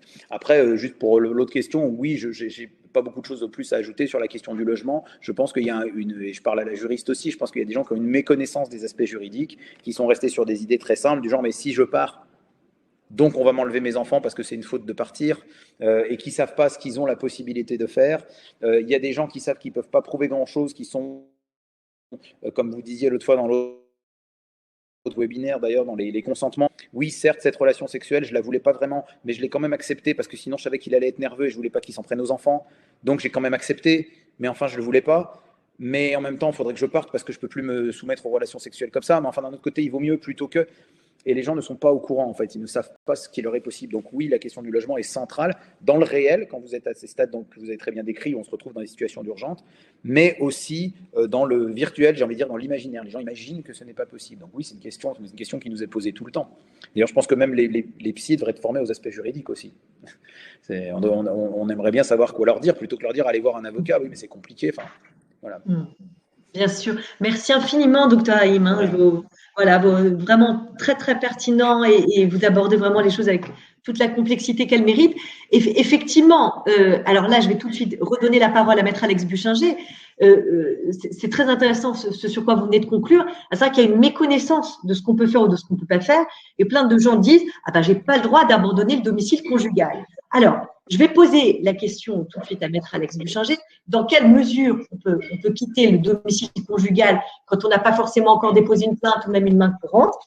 Est-ce que ça nous sera reproché, par exemple, dans le cas d'une procédure de divorce? Et je vais reprendre rapidement toutes vos questions juridiques dans le chat et on va y répondre tous deux. Alors, Maître Alex Buchinger, comment est-ce qu'on fait pour quitter le domicile, puisque on l'a longuement abordé, mais c'est une question centrale. Est-ce qu'on peut quitter le domicile avec les enfants sous le bras, ou si on n'a pas d'enfants, mais quand on a des enfants, partir avec les enfants, sans qu'il y ait eu au préalable une plainte ou une main courante? Alors, la notion d'abandon du domicile conjugal est une notion désuète. Comme vous le disiez, souvent, les gens ont cette crainte de se voir reprocher d'avoir quitté le domicile conjugal. En fait, l'abandon du domicile conjugal, qu'il est constitué au bout de 2 mois, en réalité, n'est jamais pris en compte dans le cas des procédures de divorce. Par contre, la véritable difficulté, c'est que la personne qui quitte le domicile conjugal, que ce soit l'épouse, que ce soit le mari, le concubin, la concubine, eh bien, le risque, c'est effectivement que le domicile conjugal soit attribué à l'époux qui reste dans les lieux. Et même si celui qui s'en va est menacé, victime de violence, le risque, c'est effectivement que le juge aux affaires familiales considère que la situation de fait doit être maintenue en droit, à savoir, monsieur est dans le domicile, écoutez, à partir du moment où l'épouse n'y est plus, où la concubine n'y est plus, eh bien, on lui attribue le domicile conjugal. C'est pas toujours le cas, mais c'est souvent le cas. Et c'est ce qui fait hésiter beaucoup de femmes à partir du domicile conjugal. Contre vent et marée, elles attendent avec impatience la tentative de conciliation qui tarde de sous-mois à venir parce que les juridictions sont de plus en plus encombrées pour toutes les raisons qu'on connaît. Et malheureusement, il peut se passer des drames durant cette attente qui peut durer des mois et des mois. La difficulté, c'est que le seul moyen pour se prémunir du fait qu'on se retrouve à la rue avec les enfants, lorsqu'on est victime de violence, c'est effectivement de déposer plainte. Dans le cadre du dépôt de plainte, on est quasiment assuré que le juge des libertés et de la détention, le procureur de la République, décideront d'une mesure d'éloignement, interdiront dans le cadre d'un contrôle judiciaire strict l'auteur des violences à approcher du domicile, et c'est le moyen de se prémunir de ce genre de situation. Maintenant, le conseil que l'on peut donner et que l'on donne régulièrement aux femmes victimes de violences, surtout lorsqu'il y a des risques graves d'escalade, c'est de leur dire rien ne vaut la vie, échappez-vous, partez, faites ce que vous pouvez pour retrouver un logement, retrouver un foyer d'accueil, mais ne restez pas parce qu'effectivement, on voit que la situation est devenue de plus en plus dangereuse et se maintenir au domicile, c'est risquer de perdre la vie. Donc, on se doit, nous, en tant qu'avocats, à ne pas raisonner uniquement en tant que juriste, hein, pas uniquement en tant que personne qui s'appuie sur la jurisprudence. On se doit aussi de tenir compte des éléments de fait tels que vous les avez parfaitement évoqués, Madame, Monsieur. On se doit de faire preuve de psychologie, même si ce n'est pas notre métier. Si vous, les médecins, vous devez avoir des notions juridiques, nous, les avocats, on se doit de faire preuve de psychologie et au cas par cas, donner des conseils tout à fait adaptés et ne pas considérer que à partir du moment où on quitte le domicile conjugal, on risque fort de ne pas pouvoir se le voir attribuer. Ça, c'est de moindre importance lorsqu'on sait qu'il y a tant de femmes qui se maintiennent dans des conditions terribles au domicile et qui malheureusement perdent leur vie. On sait qu'une femme meurt tous les 2 jours sous les coups de son conjoint. Merci beaucoup, Maître Alex Buchinger. Je réponds très brièvement aux questions du chat et après, on va aller sur la partie résolution des problématiques, comment chacun, tout praticien que nous sommes, avocat, médecin, psychiatre, on peut aider les gens à s'en sortir. Et je passerai en premier lieu la parole au docteur Philippe Haïm qui doit bientôt nous quitter. Je voulais simplement vous dire pour toutes vos questions concernant le logement qui sont très vastes, je vous répondrai sur notre page Lire, voir et entendre sur la page vos questions, vos réponses. Et toutes les questions que vous avez posées auxquelles j'aurais pas forcément ou on n'aura pas eu forcément le temps de répondre avec Maître Alex Buchinger, vous aurez des réponses extrêmement concrètes. Concernant la décorrélation entre les problématiques de surendettement, de crédit immobilier, comment dire, d'être tous les deux co-signataires du bail, etc. Effectivement, c'est une problématique parce que ces questions-là ne sont pas forcément appréhendées par le juge aux affaires familiales dans leur entièreté sur le plan financier. Mais comme vient de vous le dire Maître Alex Buchinger, quand bien même il y aura encore cette clause de solidarité, quand bien même on aura un crédit à payer, la vie est plus importante. Il faut faire fi de ce qu'on pense de l'abandon de domicile conjugal ou pas et de ses conséquences financières. Donc ça, effectivement, c'est un autre point que nous, avocats, nous décorrélons. Concernant la question, savoir est-ce que l'ordonnance de protection est applicable pour le lieu de travail, si le couple exerce au même endroit, oui, ça peut être possible, mais encore faut-il pouvoir le prouver en mettant en avant les contrats de travail de l'un et de l'autre. Effectivement, le juge des affaires familiales peut se saisir de ça.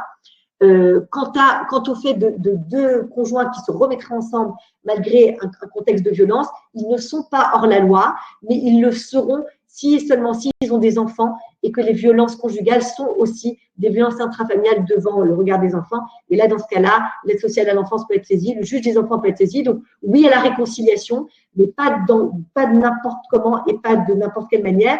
Et c'est une question d'ailleurs que je poserai au docteur Judith Trinquart sur les éventuelles médiations familiales ou thérapies de couple. C'est strictement interdit et proscrit, je dirais, en matière de violence conjugale, mais on y reviendra.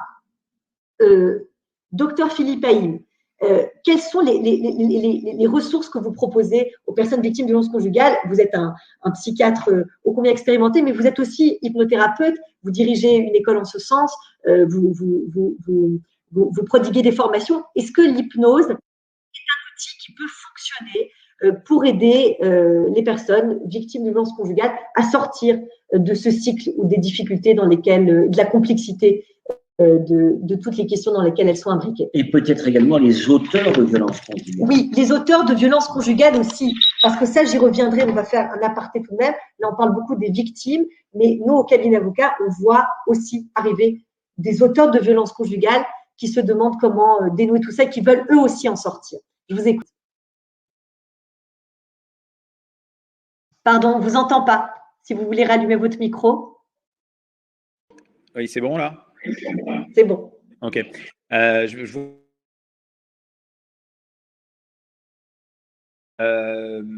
Alors oui, l'hypnose et certaines thérapies brèves qui font partie des choses que je pratique et que j'enseigne, quand elles sont incluses dans un modèle thérapeutique qui fonctionne, peuvent être des outils qui peuvent aider les personnes victimes de psychotraumatisme.